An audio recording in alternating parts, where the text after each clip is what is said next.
Hi, everybody. I feel very tight. It's the girdle. I couldn't get these fancy pants on, so I got the girdle, but then it kind of squeezed the fat up to the top, so it was like a soft white roll. So then I had to add the Spanx cincher at the top to push all of that in. And I don't know where the fat goes, but like I think my esophagus and my pancreas are now probably touching. So to the men out there, I know that is false advertising and delayed disappointment. Like lying horribly on a resume. And you will find out. I mean, once you start working, things are bound to come out. And literally, if you poked me, I'd pop like a biscuit can. But anyway, I'm from Ohio. Strong Midwestern values. And my dad would be like, girls, always remember 3 things. 1, never miss a day of work. 2, always help your neighbors build their barns. And 3, never ever forget that you are not special. So to stand out in any way in my house was like the ultimate sin. He'd be like, lip gloss would send him into a fury. He'd be like, come here, why are your lips so shiny? Is that lip gloss? Do you think you're special? Beth, give me my belt. But I don't think that had any impact on me at all. Or my relationships. I've been married for 20 years. Not to the same people, but I've still been married for 20 years. And I think what happens when you get married is you get really comfortable and familiar with your spouse. Like last night, I was in the bathtub. I had my candle and my bubble bath and my book about John the Baptist.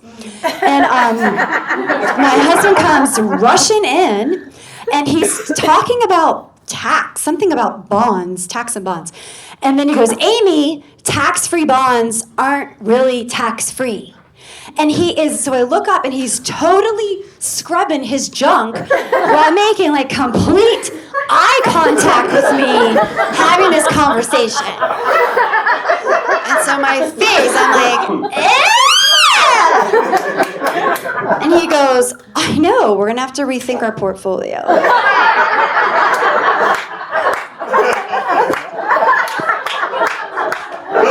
So, too familiar, you got too familiar.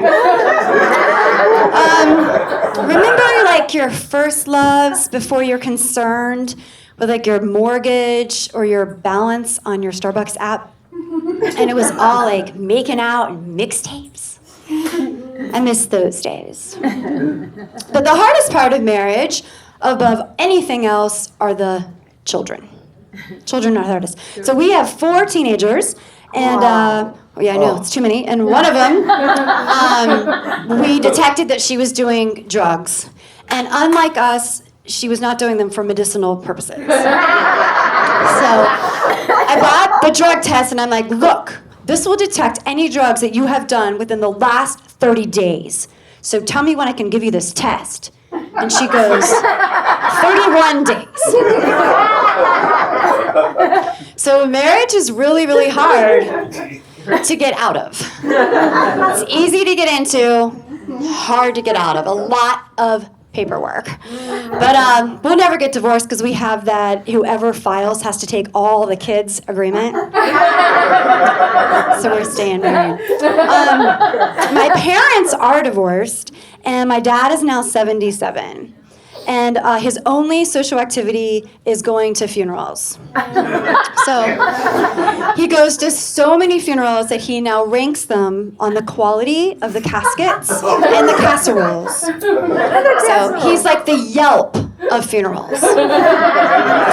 So recently he was at a funeral, the Noonhams, and he's like, they only had cucumber sandwiches. There was no meat. I was starving. We were all huddled around around like POWs with rations with these tiny, tasteless sandwiches. And I was like, Dad, maybe the Dunhams are vegetarians. And he's like, no, they're not. They're Methodists. And I was like, Dad, at your funeral, put meats in the sandwiches, or we could have salmon. Would you like that at your funeral? And he's like, for the love of God, salmon, do you know the expense? Do you want people to think we're special? You guys are special. I'm Amy Lyle.